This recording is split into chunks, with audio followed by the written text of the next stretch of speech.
I'm Emily Dawson, 34 years old, active duty colonel in the United States Army. But in my family, I'm the one who ran away and never settled down. I was sitting in my apartment at Fort Linwood when the invitation arrived. Cream envelope, gold lettering, all very Morgan. Inside, it said, Morgan Chambers and Evan Drummond request the honor of your presence at their engagement celebration. No personal note, just my name typed in a generic font. The return address label said Crescent Hill, our hometown. I hadn't been there in years. Morgan's handwriting was everywhere in my life, scrawled on my notebooks and fake apology cards when we fought. Now it was gone like we were strangers, or worse, public relations contacts. I stared at the RSVP card. It said, dress code, formal, no uniforms. Cute. A passive-aggressive way of reminding me who the show's real star was. Morgan always made sure I knew. When we were kids, she was the gifted one. The one with piano recitals, debate trophies, and a smile that made grown men forget what they were saying. I was the kid who asked for Hot Wheels instead of Barbies, who learned how to throw a punch before she learned how to apply mascara. My parents, Robert and Sydney Dawson, tried. They did. But they were suburban, church on Sundays, potluck people. Morgan made sense to them. I didn't. By 16, I was helping neighbors with yard work for cash, maxing out the pull-up bar at school, and making a list of colleges with ROTC programs. Morgan was already looking at Vanderbilt. She got in. Full ride. My parents cried at the acceptance letter. When I enlisted instead of going to college, my mom called it a phase. My dad looked embarrassed. Morgan smirked like she knew I'd be home in 6 months, begging for help writing a resume. I didn't come home, not for years. Comment if you've ever had a sibling like that. The kind who shines so bright, your whole existence feels like a shadow. And hit subscribe. You'll want to hear how this turns out. I didn't go to Morgan's college graduation, or her 27th birthday cruise, or the Christmas after she accidentally posted that Facebook status, calling me her veteran sister who probably works in supply. I was too busy leading combat engineers through flood zones and coordinating disaster relief in countries Morgan couldn't find on a map. But this invitation, this was different. It hit me in a place I didn't know was still sore. Maybe it was how clinical it felt, like I was a box to check, a body to fill a seat.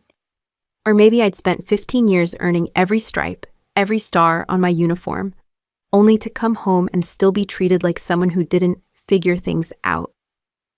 So yeah, I RSP'd. I packed a bag, booked a ticket to Crescent Hill, not because I cared about the champagne or the couple's slideshow. I went home because I was done being the background character in Morgan's story.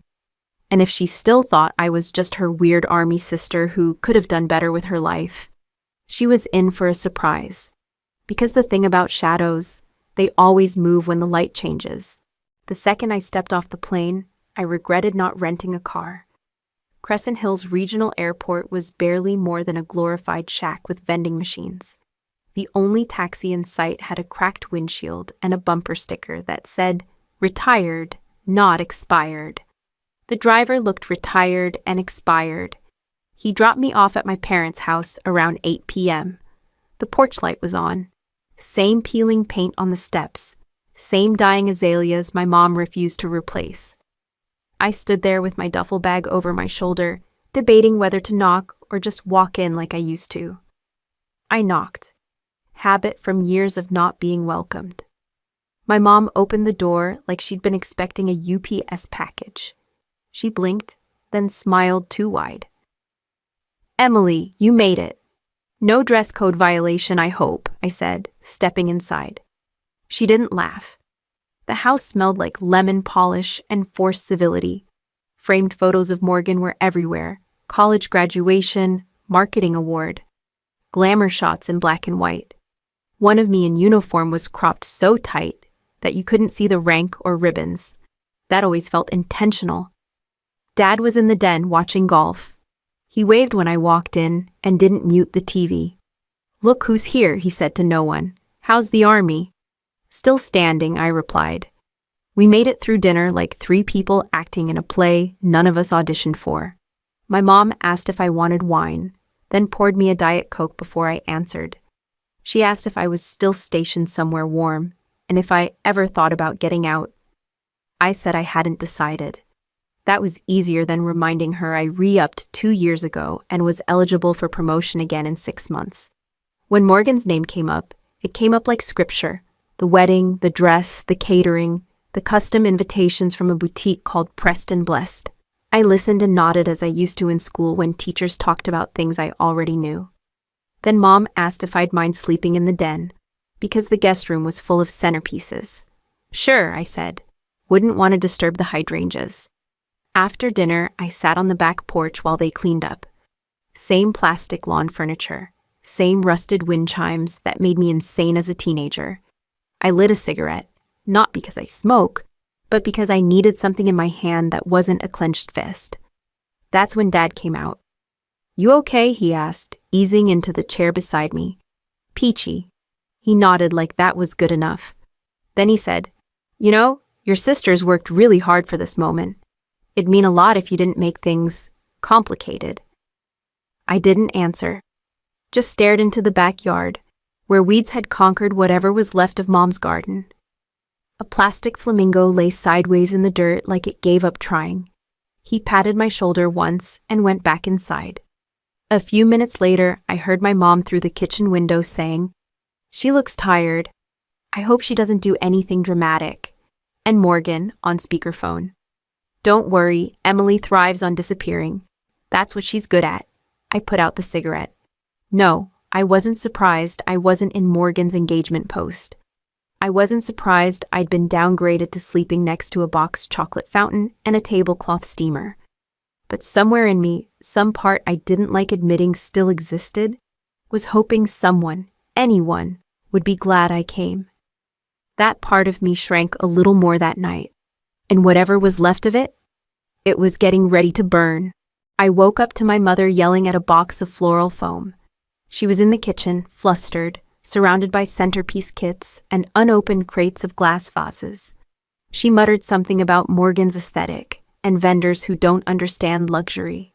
I stayed on the den couch, blanket twisted around me, watching her juggle 3 phone calls and a hot glue gun before coffee. By 9 a.m., Morgan burst through the front door like a one-woman PR campaign. Her hair was blown out, and she wore a taupe cashmere wrap and oversized sunglasses. Even though it was cloudy, she didn't knock. She never did. Emily, she said, giving me a once-over like a stain on her rug. Wow, you look present.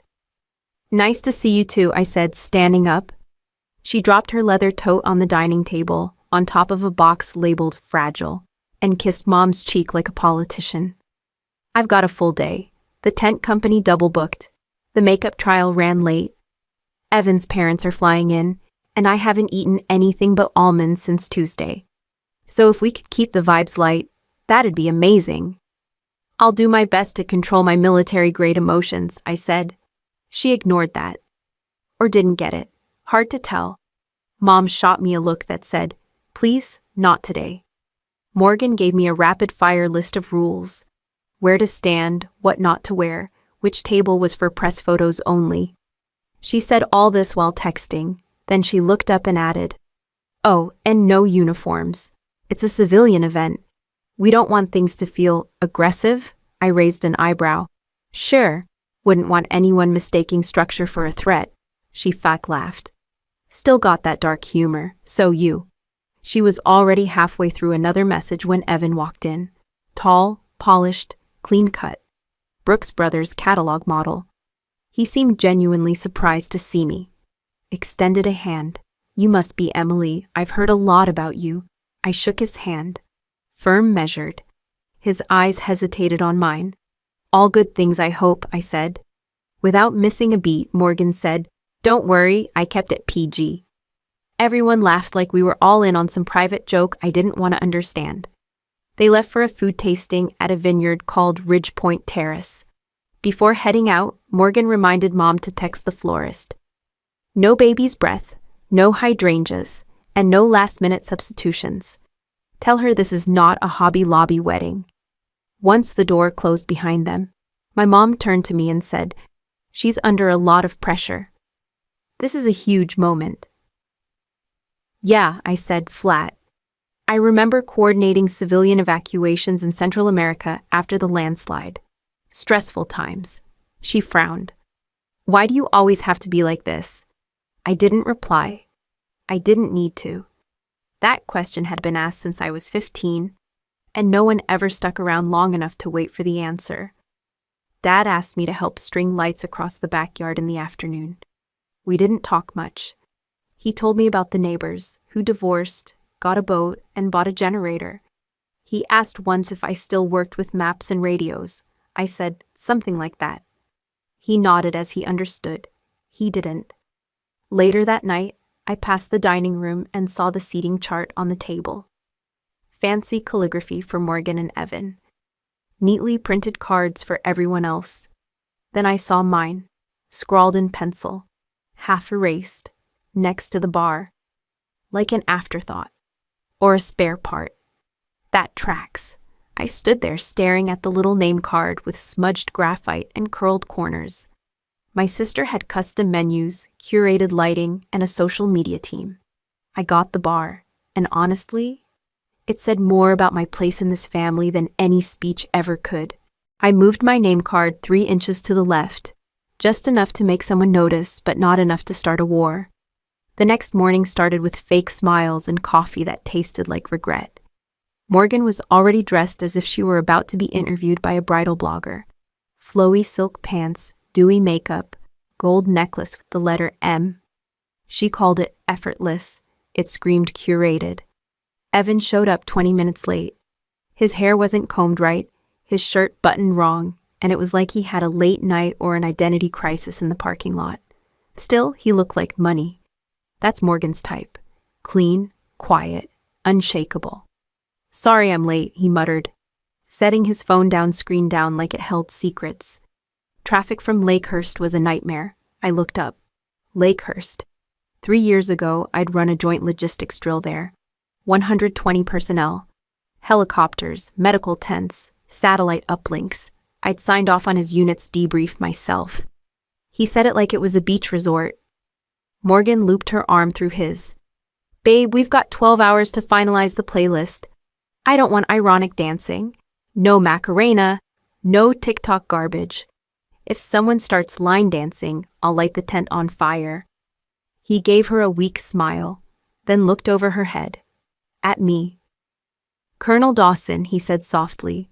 "Not for everyone. Just enough for the hair on the back of my neck to stand up." My spine straightened on instinct. "Excuse me?" he blinked. "Nothing. Sorry, you just look familiar." Morgan jumped in with perfect timing. "She does have that boot camp vibe, right? All shoulders and no eyeliner. But don't worry, she files court records now." My mouth went dry. She didn't even know how wrong she was. Evan glanced down, cleared his throat, and looked away. I watched him. The shift had started. That quiet flicker when someone begins to remember a face they were trained to obey. We broke for lunch. I stepped onto the porch and called Taylor, my cousin, the only person in this bloodline who didn't look at me like a pothole in the family driveway. "Tell me I'm not losing it," I said. "You're not. You're just temporarily stuck in a wedding-themed twilight zone," she replied. "How many centerpiece meltdowns so far?" I told her about Evan's words, about the flicker in his eyes. She went silent. "Hold up," she said. "Is he one of yours? From Fort Linwood?" He might have been in my joint training group. He wouldn't recognize me out of uniform, but his instincts did. "Emily," she said, suddenly serious, "if this guy stands up at the altar and salutes you, I'm bringing popcorn." I laughed harder than I had in days. Back inside, Morgan was directing vendors like she owned the company. Someone bumped a lantern, and she hissed, "You had one job." Evan was nowhere to be seen. The backyard looked like Pinterest vomited all over Martha Stewart. String lights, white chairs, fresh eucalyptus garlands. My name card had been moved, again, back to the bar. That told me Morgan noticed the shift too. She couldn't risk having me close to the spotlight. especially not if Evan's memory has finished loading. By late afternoon, the photographer showed up. Morgan posed as if her jawline depended on it. Our mother hovered behind a tray of crudités, worrying whether the prosciutto roses looked too greasy. And Evan? He kept sneaking glances, like a man trying to place a voice in a dream. He was close.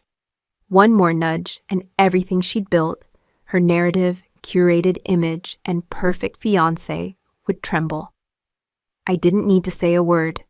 Evan was already doing the math. And when the answer came, it wouldn't add up to Morgan. I didn't look away when he stared.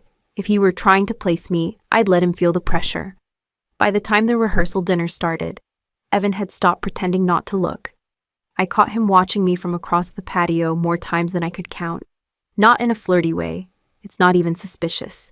He was cataloging, indexing, running every second of memory through a mental database. And Morgan was busy holding court in the backyard, as if being whelmed for a Netflix special called Bridal Narcissism. She wore an ivory dress that wasn't technically a wedding gown, but may as well have been. Our mother fussed over the lighting like it was opening night on Broadway. I found my place card again, a different table, further from the center. Morgan must have had the caterer move it, again. I almost laughed. Evan's sat was 2 spots down. Morgan was in the middle, splitting us like a human firewall. I sat quietly, answered polite questions from cousins I barely remembered, and smiled when the photographer snapped candids. But I kept Evan in my periphery. He was fidgeting, tapping his fingers against his wine glass. Looking between Morgan and me, I see that the math still didn't check out. And then during dessert, he leaned over Morgan's shoulder and said too casually, "What did you say your sister does again?" Morgan laughed. "She answers phones at the county building, babe. Filing or something." My jaw clenched. The strawberry tart on my plate might as well have been drywall. "That's not what I heard," Evan said, almost under his breath. Morgan blinked. "Excuse me?" He smiled. "Just saying. Someone at work said they'd seen a Dawson in uniform. A female officer. Said she ran the flood logistics unit at Linwood a few years ago. Small world." Morgan looked like someone had dumped ice down her dress. "Emily doesn't, she's not in uniform. I mean, she was in ROTC in college, I think." I sipped my water and watched them. Evan turned to me. "You were at Linwood, right?" I met his eyes without blinking. "I was." Morgan laughed too loudly. "She visited once, took a tour or something." I didn't respond. Silence settled in like a fog. That was the moment. The second I felt the shift in Evan's expression. He wasn't guessing anymore. "Did we meet before?" he asked. I tilted my head. "You tell me." Morgan cut in again, voice tighter now. "Babe, she's messing with you. Emily doesn't do anything like that anymore. Trust me." His eyes didn't leave mine. "What rank are you?" "Morgan says I answer phones," I said calmly. "You sure you want my version?" A long pause. Someone clinked a fork against a plate and tried to change the subject. But Evan was locked in. He wasn't smiling anymore. "I served under a Colonel Dawson, briefly, flood response unit. She shut down an entire supply chain op in under 6 hours when FEMA failed to coordinate. Saved 3 towns. Morgan shifted in her seat. "You're thinking of someone else." "No," he said. "I'm not." I stood, smoothly. No drama. "Excuse me, I need to call in a situation report." That wasn't true, but I wanted him to sit with it. To watch the space I left behind and realize what he'd just said out loud. I paced next to a hedge that cost more than a month of hazard pay. My phone buzzed. Taylor, texting a gif of a bomb going off. I didn't reply, just stared up at the darkening sky, listening to the distant hum of string lights and soft jazz, and one man in the middle of a realization that was about to blow up everything he thought he knew about his perfect future. Inside, Morgan kept smiling, but her grip on his arm was tighter now. I walked back in just as the toast started, and Evan still hadn't sat down. He stood beside his chair, one hand in his pocket, the other running over his jaw. He looked like someone trying to solve a puzzle with a piece he suddenly realized he'd been holding upside down. Morgan was already mid-speech. Her voice had that glossy, performative warmth she used whenever she had an audience. I just want to say thank you, everyone, for being here tonight. Evan and I are so thrilled to start this new chapter together, and your love means the world. She reached for Evan's hand. He hesitated just half a second, enough for anyone paying attention to notice, before stepping in. We've both worked hard to get where we are, Morgan continued, and we've supported each other through so much. Evan's career is, well, let's just say I always knew I'd marry someone exceptional.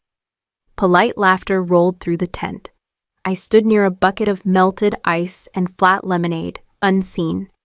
And I know what some of you might be wondering, she said. How can I possibly compete with this man? She squeezed his arm. But the truth is, I bring something irreplaceable to the table. Morgan paused, milking the moment like a seasoned actress. I bring heart, loyalty, family. I show up. I don't chase medals. I don't need to outshine the people who raised me. Evan glanced back, directly at me. And some of us, Morgan added with a syrupy smile, should remember that real strength is being present, not disappearing behind a title. The line hung in the air like a trap. Someone from our side of the family, Aunt Pam maybe, raised her glass too early, and Morgan chuckled like a talk show guest. Not yet, Auntie. Let Evan say a few words. He didn't move at first, just looked down at the table. Then he exhaled slowly, picked up his champagne, and turned toward the group. Thank you all for being here, he said. I've been lucky in life, no question. Good schools, great mentors, and now this beautiful woman beside me. I'm proud of what I've accomplished. Morgan beamed, already expecting the follow-up compliment.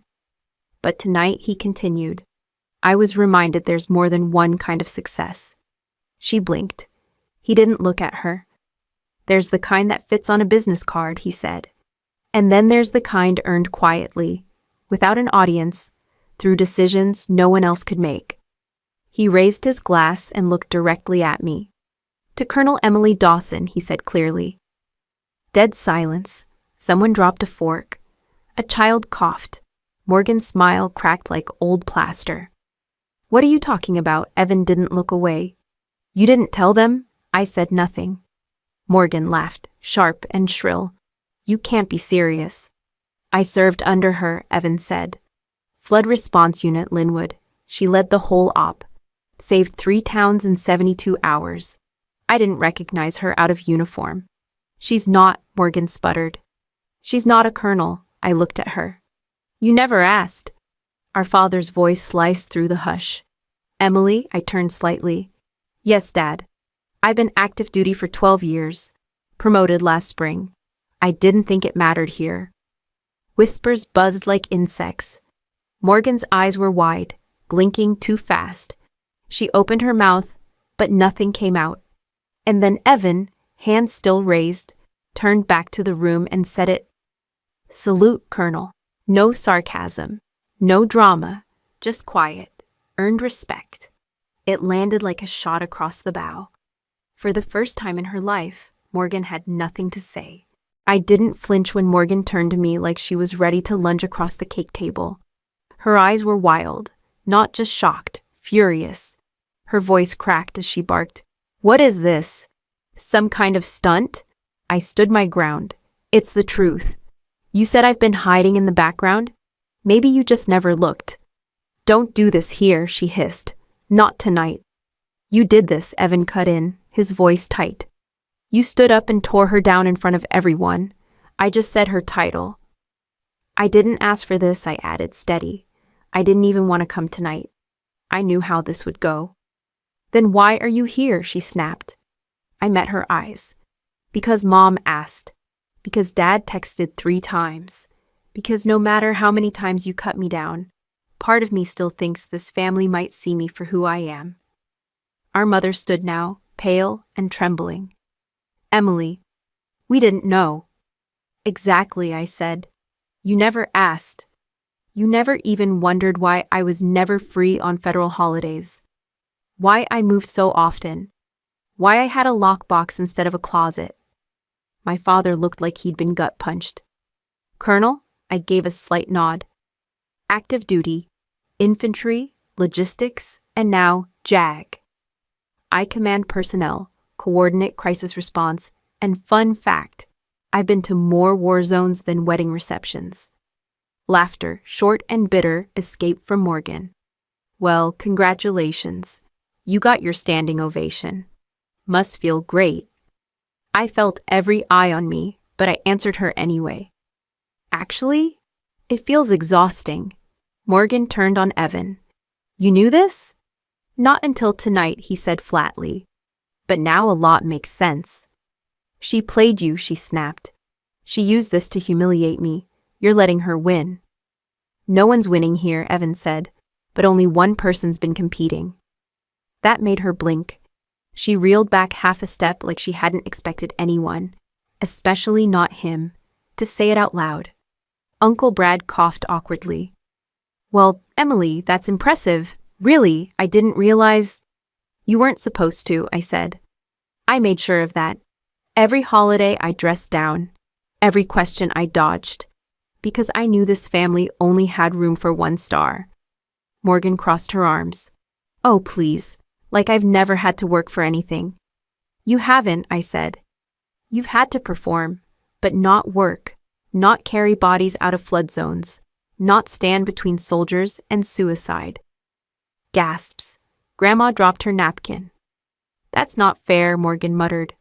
Neither is war, I said. But I showed up. She looked like she might scream, but Evan gently took her elbow. Morgan, maybe we need a minute. She shook him off. You're taking her side? I'm not taking sides, he said. I'm seeing clearly for the first time. Around us, the party atmosphere had imploded. Guests were either sneaking out or standing frozen with their drinks, caught between fascination and horror. I could hear someone whispering by the bar, probably relaying the story already.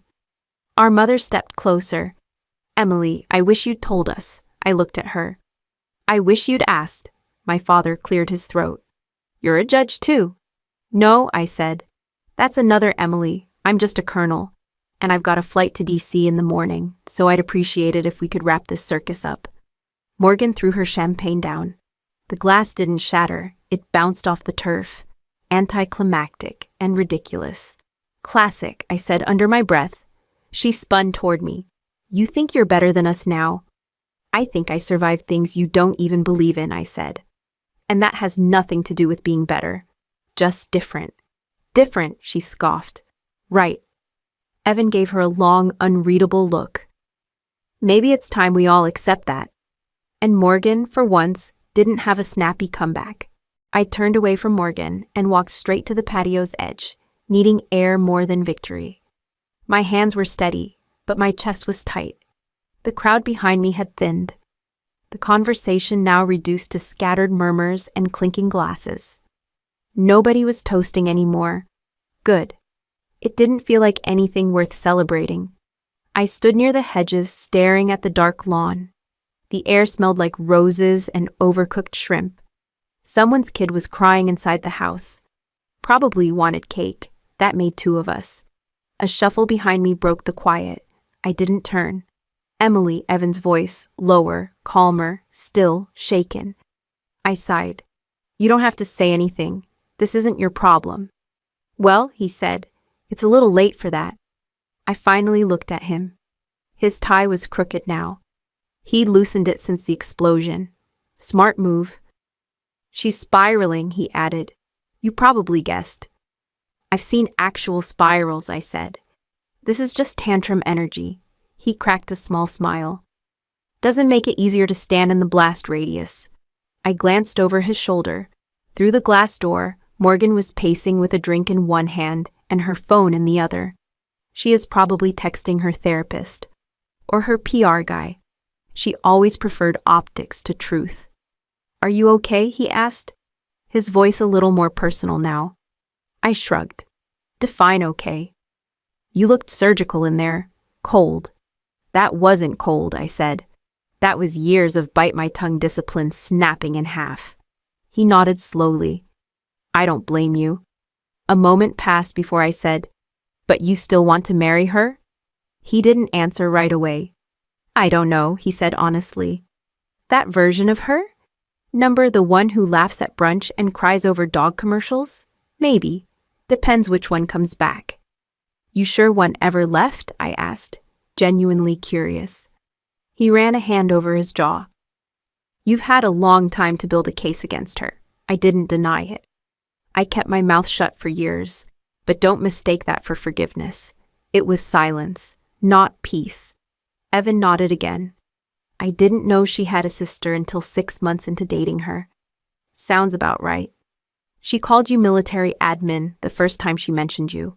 Said you moved around too much to hold a real job. That stung, even though it shouldn't have. I took a breath.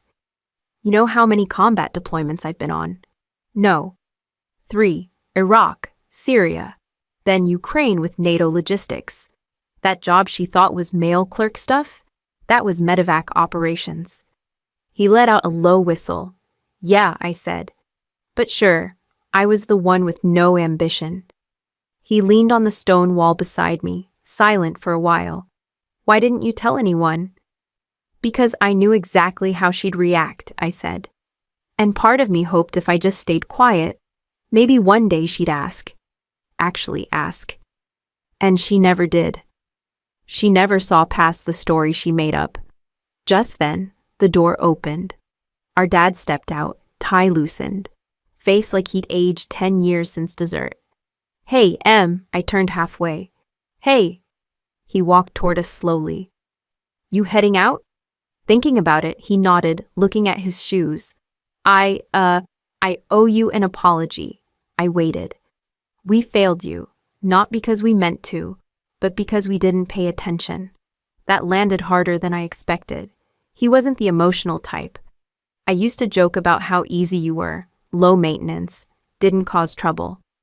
You also called me the quiet one, I reminded him. Yeah, he said.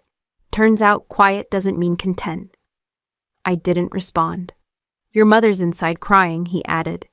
She tends to cry when the spotlight shifts. No, he said. She's crying because she's embarrassed. She thought she knew her daughter. She never asked to, I said. Evan excused himself politely and stepped away, letting us talk. I appreciated that. Dad rubbed the back of his neck. Is it too late to fix this? I don't know, I said, but it's not about fixing me. I'm not broken. I'm just done shrinking. He looked at me for a long moment, then nodded. We'll adjust. Good, I said, because I'm not dialing it back. A silence passed. I'm proud of you, Em. The words were rough as if they tasted foreign in his mouth. I know, I said, even if you never said it. He reached out like he might hug me, then thought better of it and patted my shoulder. Be safe flying out, he mumbled. I always am. I turned, walked down the steps, and crossed the yard toward the sidewalk. I didn't look back. Not because I was angry, but because, for once, I didn't need a second opinion. I pulled into the base parking lot just past midnight, headlights cutting through the fog like I was chasing ghosts. The gates at Fort Linwood never really slept, but even the MPs were sluggish this late. I showed my ID, got the wave through, and parked near my quarters. The moment I killed the engine, silence crashed in like a wave. I sat there for a minute, both hands on the wheel, before finally letting my head fall back against the seat. My chest hurt, not in a medical way, just in that deep bone, long exhaustion way. No adrenaline left, just aftermath. I didn't go inside right away. Instead, I walked toward the operations building.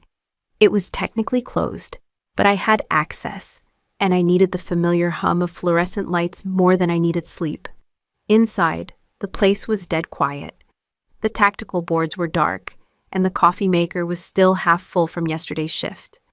I slid my keycard through the secure door to my office, pushed the door open, and dropped into the stiff leather chair like gravity had a grudge. I turned on my monitor and just stared at it. Case files, logistics memos, readiness drills.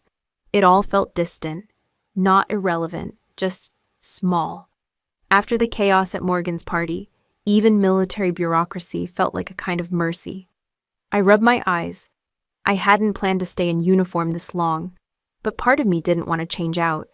The patches, the stripes, the name tag, they were anchors, proof that who I was in that room earlier wasn't a fantasy. Everything Morgan said about me had never once touched who I was. A knock on the open door made me look up. Captain Mendez stood there, holding 2 coffees from the vending cups, Necofe like a peace offering. "You look like you might still be awake," he said. I gestured to the chair across from me. "You're psychic." He handed me the cup and then sat down without asking. Mendez wasn't one for small talk, which I appreciated. He sipped his coffee and finally asked, "Everything good, Colonel?" I gave a short laugh. "Define good." "You look like someone who survived something." I raised my cup. "Civilian combat, high casualties, mostly egos." He didn't push. He never did, but he watched me, waiting. "Family," I said eventually. "Turns out mine didn't know who I was." His eyebrows ticked up slightly. "How the hell does that happen?" "Years of strategic silence and tactical avoidance." He gave a low whistle. "You want me to call in a drone strike?" That made me smile for the first time all night. Tempting. He leaned back in his chair. "My mom still thinks I just fix computers for the army. Some people don't want the truth. They want comfort. My sister's version of comfort was me staying small so she could stay big. And now?" I sipped my coffee, bitter and perfect. "Now she knows. So does everyone else." Mendez nodded, pulled something from his inside pocket, and slid it across the desk. A folded-up flyer for the base mentoring program. He tapped it once. "We got a bunch of new female recruits coming in from Fort Meade. Logistics, intel, and some medevac support. Young, sharp, overwhelmed. They could use a colonel who doesn't talk like a PowerPoint." I looked at the flyer, then at him. "You think I'm good at pep talks?" I asked. "No," he said without hesitation.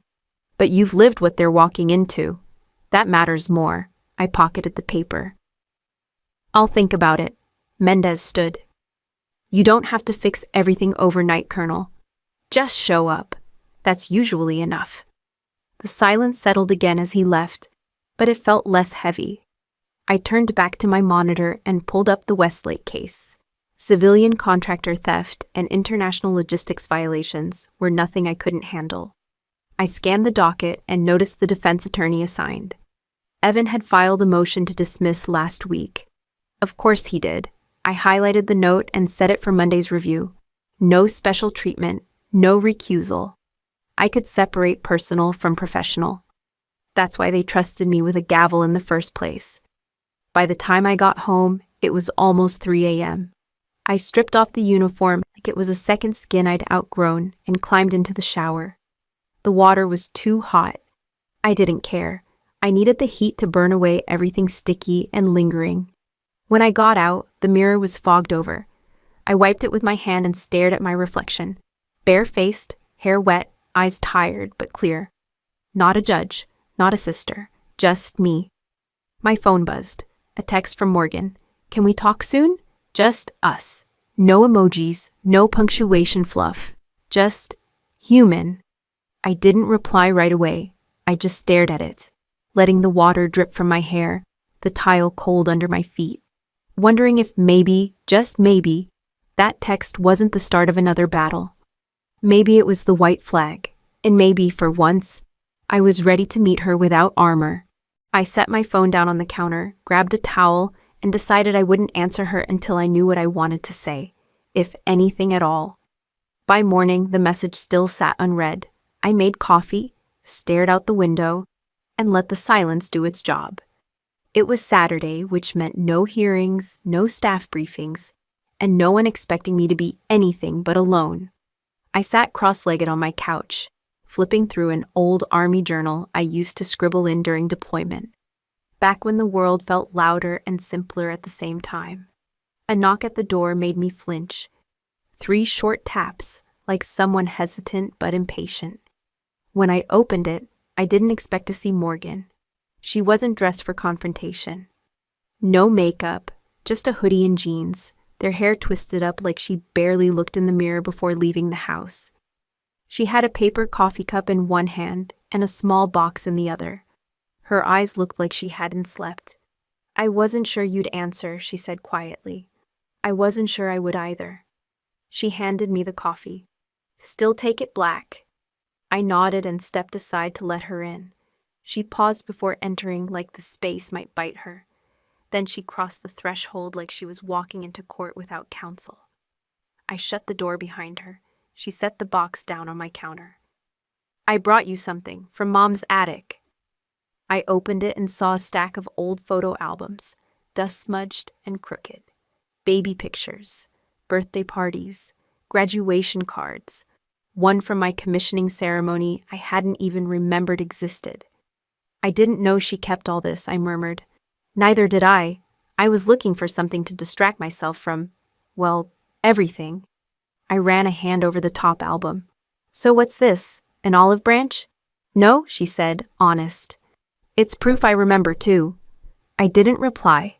I just walked back to the couch, coffee in hand. She followed but didn't sit until I gave her a nod. For a moment, we were just two women in a quiet room with no rank or spotlight. Just blood and history. Morgan stared at her knees. "I've been replaying everything I said at the party. It's not flattering." "It wasn't." I sounded like an insecure brat. I raised an eyebrow. "You were." She exhaled. "Fair." I leaned back, sipping the coffee she brought. It was lukewarm, still better than most apologies I'd ever been given. "Why now?" I asked. She looked at me, eyes steady. "Because I don't want to lose my sister." My throat tightened. I wasn't prepared for that level of sincerity.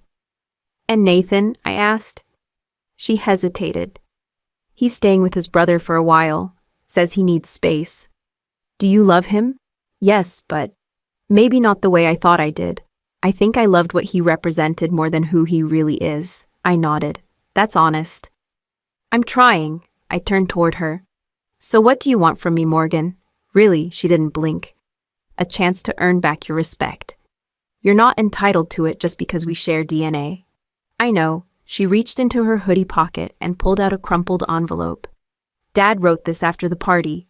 He didn't know how to give it to you. I offered to be the mule." I opened it slowly. His handwriting was rough as if he hadn't picked up a pen in years. The letter was short. "Abby, I'm sorry for not seeing you, for letting the noise drown out your voice. You didn't deserve that. Dad." It wasn't much, but it was something. I folded the letter and tucked it inside the photo album. "He mean it?" "I think so." Morgan's voice dropped. "He hasn't stopped talking about you since that night. It's half pride, half guilt." I shook my head, not out of disbelief, just weariness. "It's going to take more than words, Morgan. From all of you." "I know." We sat silently, like soldiers who'd just returned from the same war, but were too bruised to compare wounds. "I told my boss the truth," she said after a while. "About the promotion, about the lies. He wasn't thrilled, but he didn't fire me." "Good." "He offered to help me build a real track, earn it for real this time." "That's something." She smiled faintly. "It's a start." Another silence fell between us. This one felt less awkward, more like something settling into place. "I'm not going to pretend this fixes everything," she said, rising. "But I want to do better. I want us to do better." I stood too. Doing better means showing up, consistently. I can do that. She moved toward the door, then paused. "You look terrifying in uniform, by the way. Evan still can't get over it.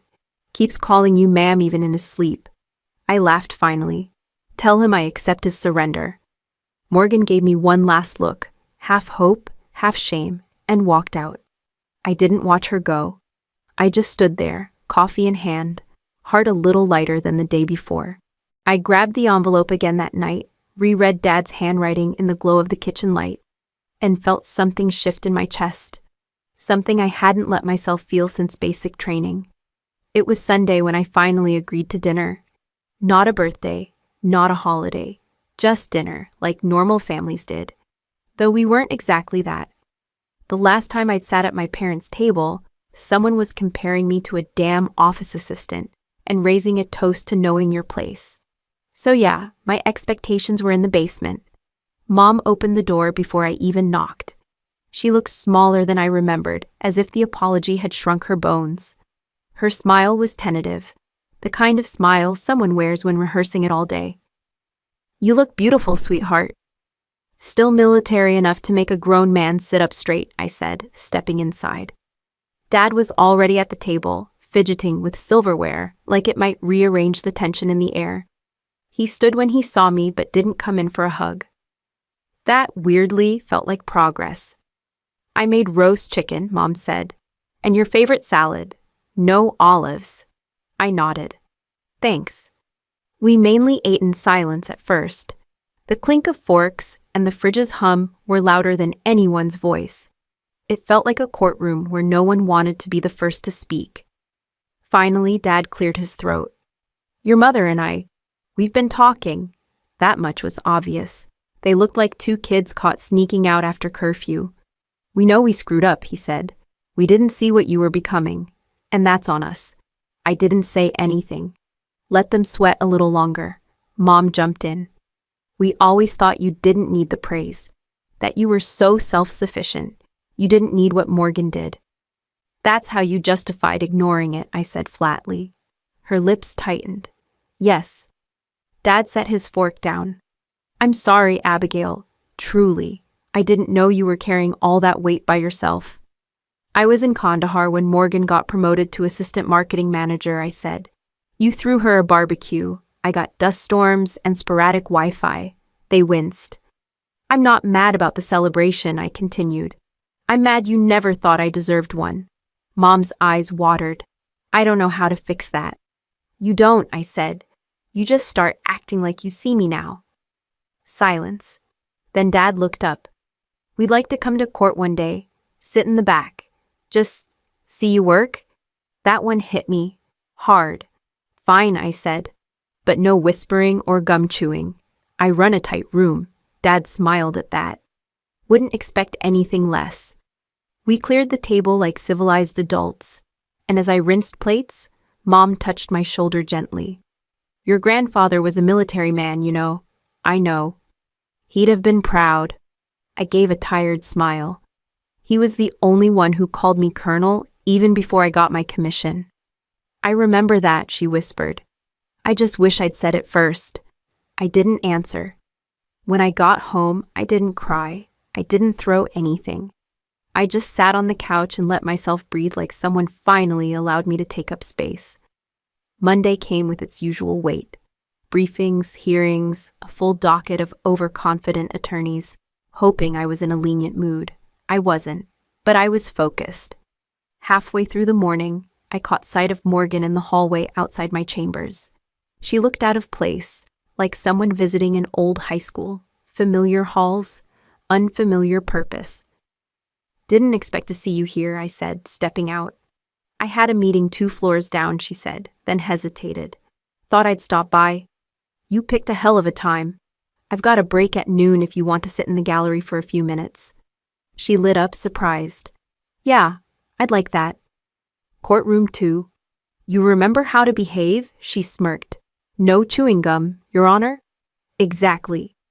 When she showed up an hour later, she sat quietly in the back row, eyes locked on the bench, like she saw something for the first time. She didn't stay long enough to watch me overrule emotion with razor-sharp language, and no smile. When she left, she gave me a 2-finger salute. Nothing dramatic, just acknowledgement.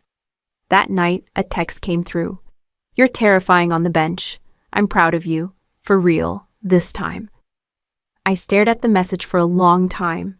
Then I smiled, not for her, but for the girl I used to be who thought she had to stay invisible to survive.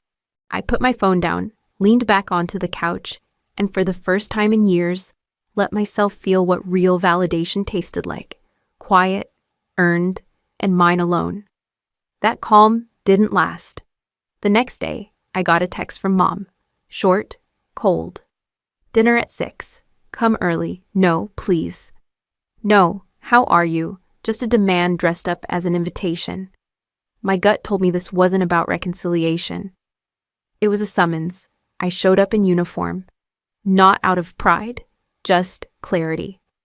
I was done softening my edges so my family could stay comfortable. The door creaked open before I even knocked. Dad stood awkwardly in a tucked-in golf shirt. Already awkward, like he was preparing for a lecture he didn't want to give. The dining room was set like a movie. Candles, cloth napkins, overly polished silverware. A place for everything. Even when nothing was in its place.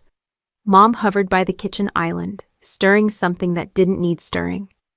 Morgan sat stiffly at the table, makeup heavier than usual. Her eyes didn't meet mine. Nathan stood at the back, hands folded, neutral like a witness. No one spoke as I hung up my jacket. I took my seat. Nobody ate. Finally, Mom broke the silence. "We need to talk." "Good," I said. "Let's."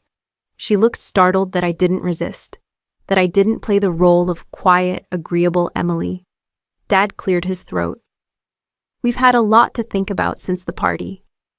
"I'll bet," I said. My tone was flat, not hostile, just done. Morgan sighed dramatically. "Can we not make this some trial, Emily?" I looked at her. "Why not? You made everything else one." Nathan's brow twitched, but he didn't speak. Dad jumped in. "Look, we understand there were mistakes, misunderstandings." I laughed. "Once, dry. A lifetime of them." "Emily," Mom said in her tightest voice. "We didn't know. That's exactly the problem. You never asked. You never wanted to know." "That's not true," Morgan snapped. "You were the one keeping secrets." Because I was tired of explaining myself to people who already had their minds made up. Mom wrung her hands in her lap. "I just don't understand why you never told us you made Colonel." I looked straight at her. "Because I earned it for me, not for applause. And definitely not to hand you another thing to turn into a conversation about Morgan." Morgan slammed her napkin down. "This is exhausting." I turned to her. "Try living it." Nathan finally spoke, his voice low but clear. "This isn't about just the military or job titles. It's about respect. And that's been missing here for a long time." Dad frowned. "Now hold on." "No," Nathan said. "You don't get to play surprised. I sat through that dinner watching a woman get humiliated by her own family while you all laughed along." Mom's mouth fell open. "We weren't laughing." "No," I cut in. "You were just silently endorsing it." The room fell quiet again. The only sound was Morgan's wine glass clinking against her plate as she picked it up with shaking fingers. "You think I'm the villain here," she muttered. "You all do." Nathan didn't flinch. "I think you're hurt. But that doesn't excuse cruelty." Morgan stared at him, her lip trembling. "You don't know what it's like to be the one who always has to be perfect. To hold it together so no one else falls apart." I blinked. That wasn't what I expected. For a split second, I saw the version of her that wasn't manicured and mean. Just scared. Fragile. "You weren't supposed to be the strong one," she whispered. "That was supposed to be me." "That wasn't my call," I said. "I didn't take anything from you." "Yes, you did," she snapped. "You took the only thing I had left, being the best." I didn't speak. There was nothing to say. She was right in a sad, twisted way. She'd built her worth on comparison. The day I surpassed her, quietly, her identity cracked. "You don't need to be the best to matter," I said. "I don't believe that," she whispered. "That's your problem." Silence, again. The air was too thick to breathe. Nathan leaned back, looking at my parents. "You created this. Not by choosing favorites, maybe, but by not noticing the damage. You don't have to fix it all tonight, but you do need to see it." Mom's eyes filled with tears. Dad just looked tired, old. "We're sorry," he said, but it didn't land. Too light, too late. "I'm not here for an apology," I said. "I'm here because I'm not hiding anymore." Morgan stood up. "You win." I shook my head. There was no game. She walked out, not slamming the door, just disappearing. No one chased her. I stayed in my seat, listening to the echo of her heels fade down the hallway. and felt a strange mix of grief and relief settle in my chest like dust after a storm. The clink of utensils scraping plates had stopped. No one moved.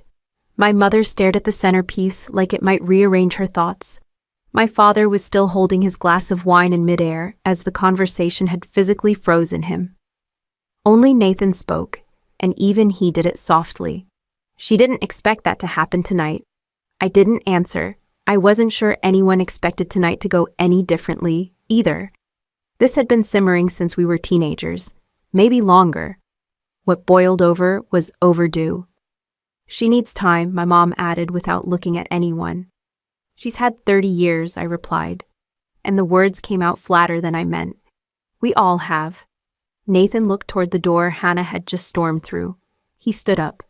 "I'll drive her. You two, maybe just talk." My dad nodded but didn't look up. Nathan squeezed my shoulder gently as he passed. "You didn't say anything cruel. You just told the truth. That's not something you need to apologize for." The door clicked shut behind him. I finally exhaled. Mom stood slowly, walked to the kitchen, and returned with the coffee pot. She poured 3 cups without asking. My dad finally set his wine glass down. "We didn't know, Abby," he said. "That's not an excuse, but we didn't." I wrapped my hands around the mug. "You didn't ask. We thought we were giving you space." "You were giving Hannah all the attention," I said, not sharply, just plainly. "You thought I didn't need it because I didn't demand it, but I did." "You never said anything," my mom murmured. "And every time I did, I got brushed off. I stopped trying." I looked at them both. The only person who came to my swearing in was Aunt Valerie. "You were both invited," my mother winced. "We had that fundraiser." I held up a hand. "It's not about missing the event. It's that no one called. No one asked how it went. I made law review at Columbia. Got promoted twice in 5 years. No one ever asked about my work. I let you think I was answering phones because it was easier than hearing Hannah make it a joke again. We thought you didn't want us involved." "Did you think I didn't want you to care?" The silence that followed was not defensive. It was guilty. My father leaned forward, resting his elbows on the table. "We made mistakes," he said. "Big ones. With both of you. We made everything about achievements and not about effort or character." My mom nodded, dabbing at her eyes.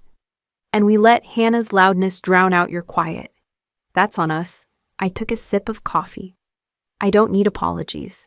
I just want you to see me now, as I really am."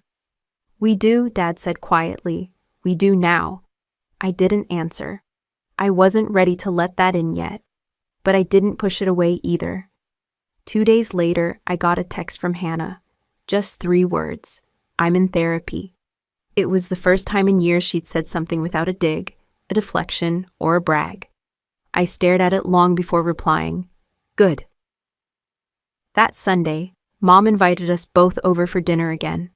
I wasn't sure she was brave or foolish, maybe both. I agreed that the condition would be just the 4 of us. No Nathan, no extended family, no performance. Hannah showed up 10 minutes late. Her makeup was minimal and her hair was pulled back. No designer heels, just sneakers and a hoodie.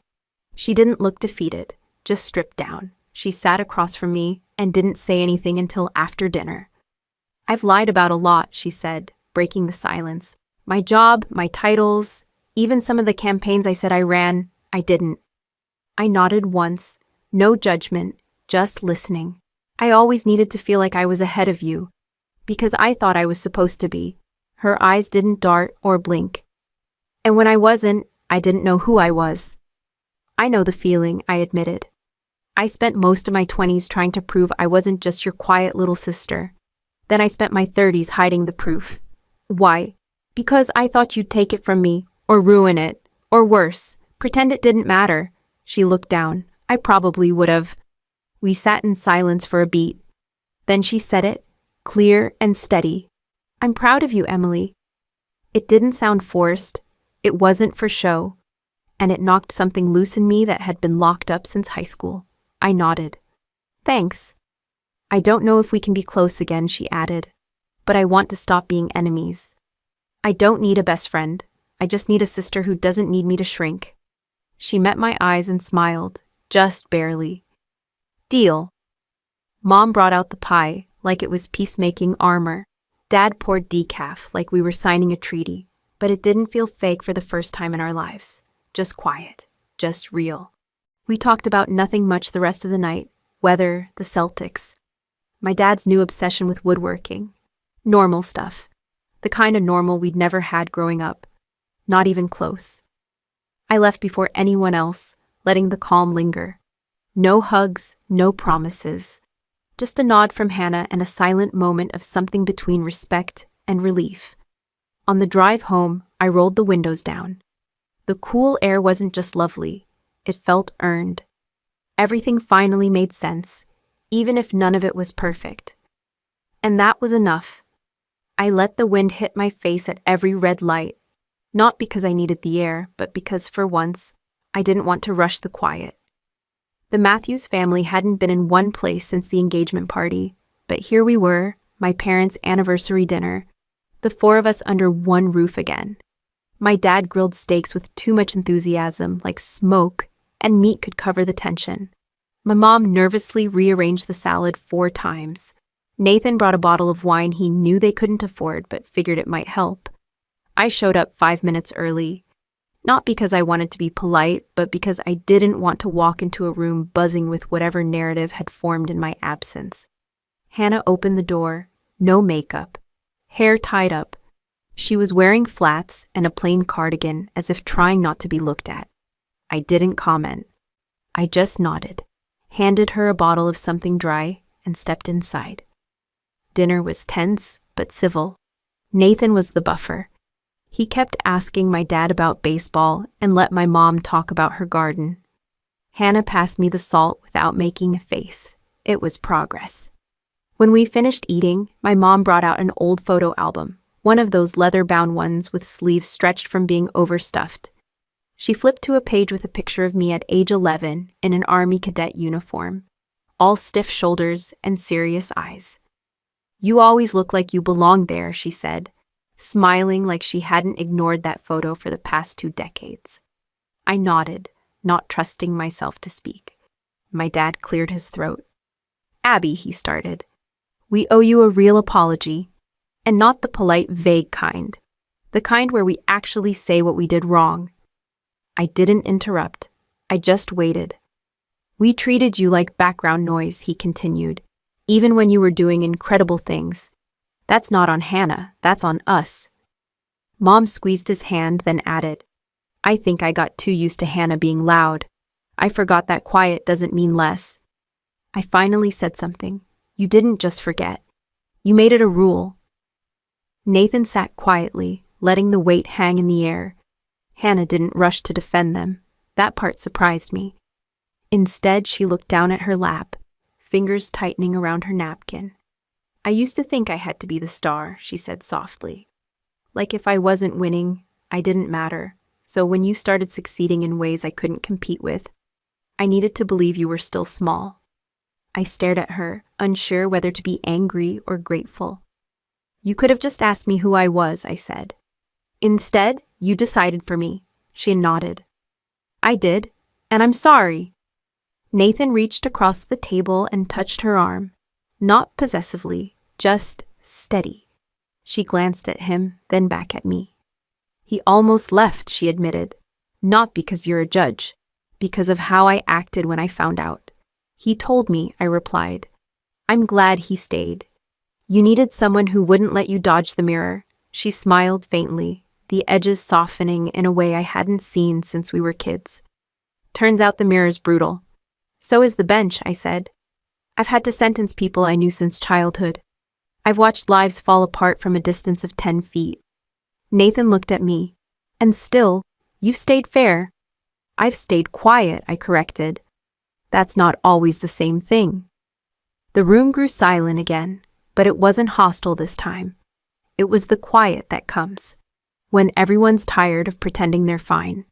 We sat there with coffee cups and pie crumbs, surrounded by old photos and newer regrets. Hannah spoke again, voice low. I told my boss I don't want a promotion unless I earn it. I'm working on an actual campaign now, one with impact. No more faking. That's more than a job change, I said.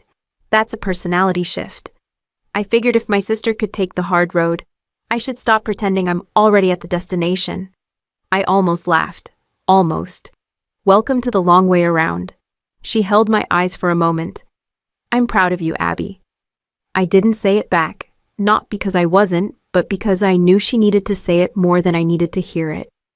Nathan looked at all of us, then lifted his glass. To not lying about who we are anymore. We clinked. Softly. No big toast, no applause.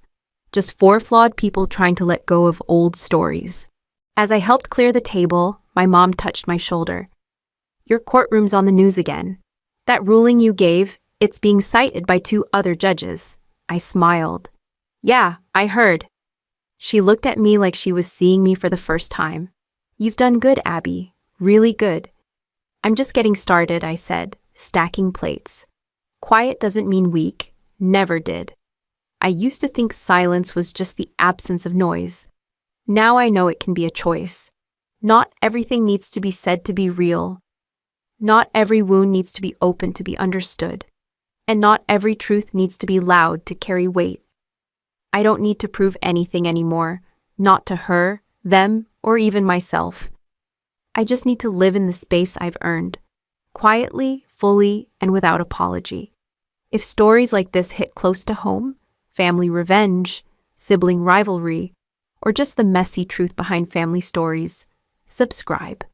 There's more where that came from, and if you've ever lived your kind of quiet revenge, drop it in the comments. You're not alone.